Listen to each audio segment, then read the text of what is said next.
Hi guys, I'm on here today because I would like to talk a little bit about hand carders.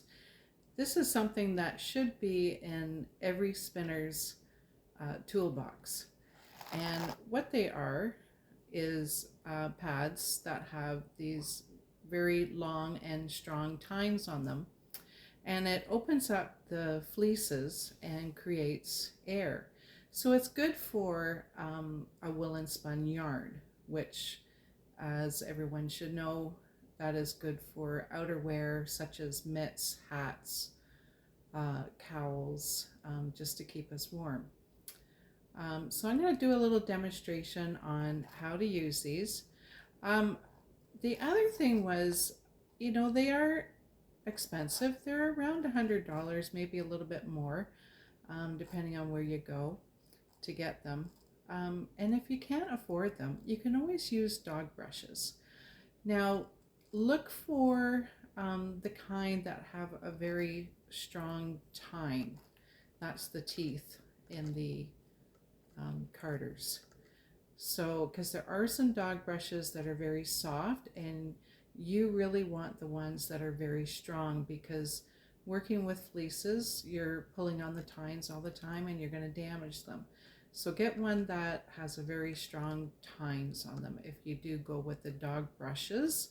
But I highly suggest, especially if you're working with fleeces, you're working with large amounts, put some money into getting proper hand carders. These ones are from Ashford, and they have, let me see if I can show you, they have a curved, you can get ones that are flat, but these ones are curved, and it works really nice when you're trying to card, that you get a nice flow, a rounded flow. Okay, so what I have here, I picked some locks from, this is BFL. And there is a little bit of grease left in these, so they're not, there is a little bit of lanolin left, so they are a little bit sticky. So what I do, let me see if I can show you. Okay, I have to bring my knee up to show you.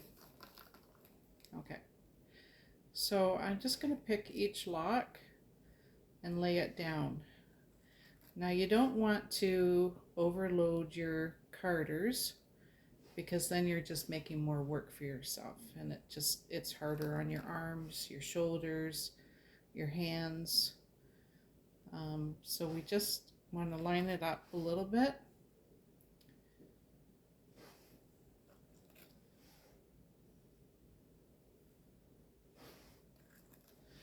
And if I'm pulling locks, the tail end, which is the part that's on the outside of the fleece, I have that hanging off of the carders. So that's the way my carders look. And what I'm going to do is flick the end first of all, and then as I go from this end, then I work myself through, but I'm only hitting the top of the other carders. I'm not hitting all of it, I'm just hitting the top. So hopefully you can see what I'm doing, and just pull.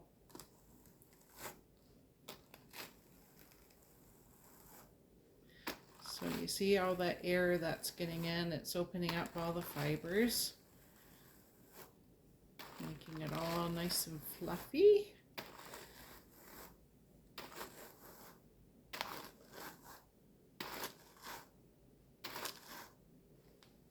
There, so that's the first pass. And normally I go through maybe 2 or 3 times. My poor puppy's barking away. Okay, so that's number 2. And you can see it's just on the edge.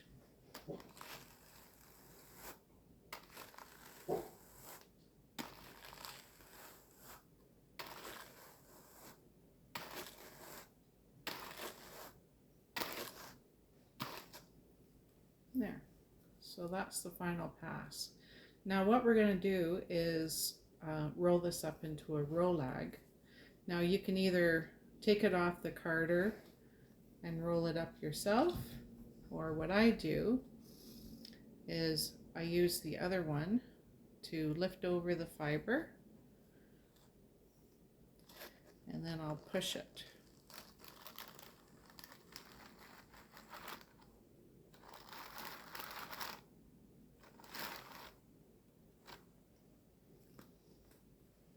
And then you have a rolag that is ready to spin.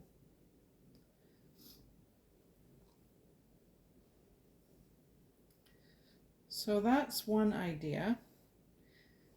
And then if you wanted to blend some colors, you can do the same thing. So I really love purple. It's one of my favorite colors. So I always start with purple.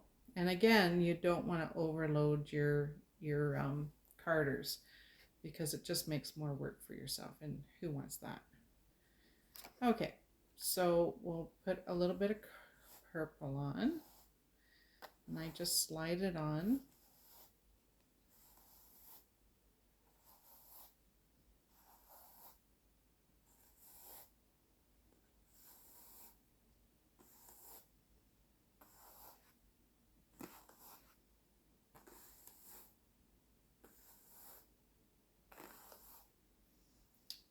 Okay, so I had a little bit left over. And then say I want to make it a lighter purple, I'll add some white. This is where the color wheel comes in handy. So you add some white. I love adding white to colors because it creates pastel colors. I'll do that quite often on my blending board or on my drum carder. If I've got all these very dark colors and I want to lighten them up, you just add white. And if you have light colors and you want to darken them up, you add black. Okay, and then I've got this little bit of pink I want to add. It's a darker pink. So with the white, it'll lighten it up. So I'm just layering and layering and layering. There. Okay. And then I love texture. So I have some sari silk. And look at all the different colors in here. There's yellow, there's purple, there's pink, there's fuchsia, and a little bit of green as well. So with sari silk, I find little is better. You always get a nice big pop of color if you just use a little bit. So, you know, with all this that I have, I only really need a tiny bit. And it just adds those pops of color and a little bit of texture as well. So if you can see, there. It's pretty. Okay, so I'm going to do the same thing with the carders. I'm going to put all the fiber onto the tip of this one, and I'll do it once or twice and see what kind of color blend we get. Okay.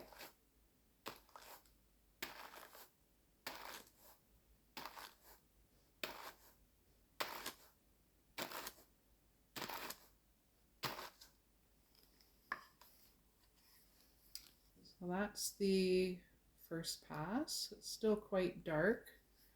It might stay dark as well.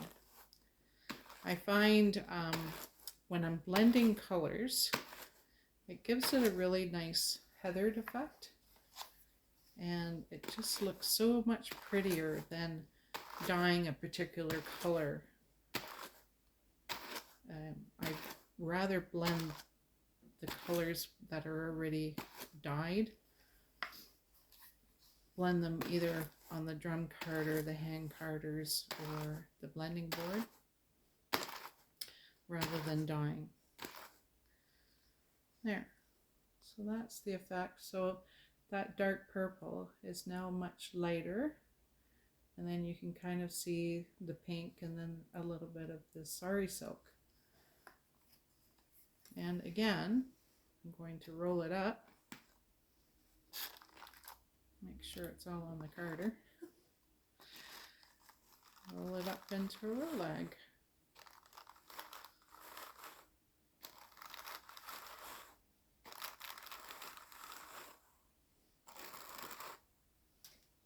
There. That's so pretty. Now, what I would do after, especially when you're a new spinner, it makes it very difficult when you're learning to draft. So you've got the fiber prep, and so just do a little bit of drafting first of all. So I usually put the fiber between my first finger and my thumb, and then I just pull.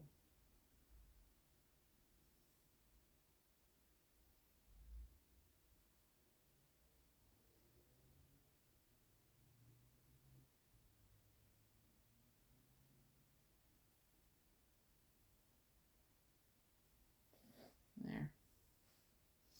Now, as you can see, how airy it is, how light and airy it is by doing a woolen prep. Okay. Now, I have a spindle here. And this is how I start the spindle. So if you don't have a leader, you can have a leader that wraps around the base and wraps around the hook, and then you can use that to attach the your fiber supply and then wrap it around the base. But if you don't have a leader, you can just put some fiber onto the hook and give it a little bit of a twist. Now it's attached. Okay. Now we're going to draft.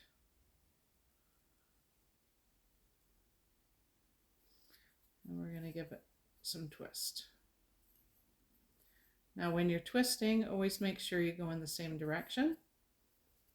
And I find there's usually one direction that is stronger than the other. That's the direction that you want to go, your strongest direction. Okay, and then we're going to draft. I'm right-handed, so I'm going to switch. Hold on. Okay.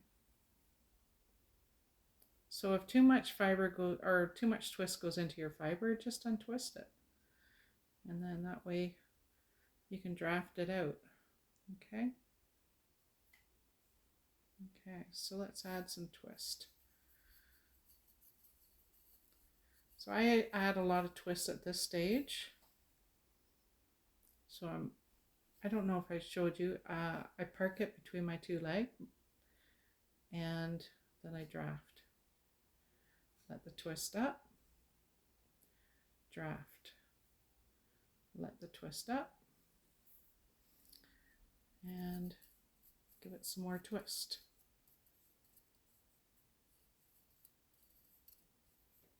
Now at this point, I can start wrapping it. Put it back onto my hook. Add some more twist.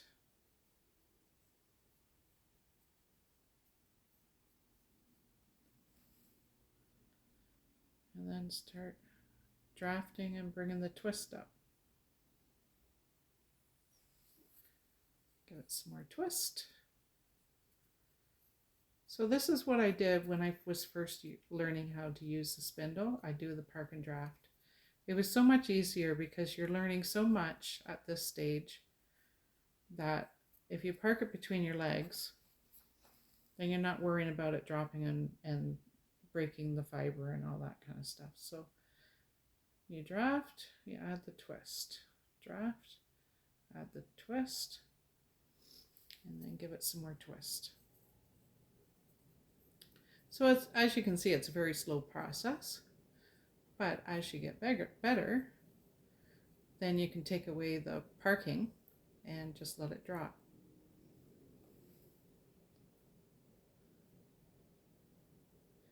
Now the finer you want the single, the more twist you gotta add. And the thicker you want the single, the less twist you need to hold the fibers.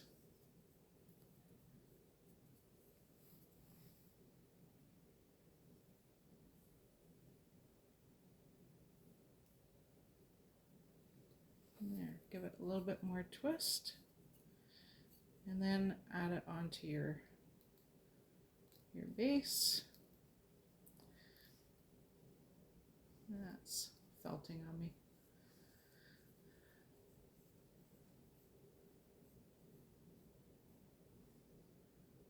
And then back onto the hook. And add some more twist. Oh.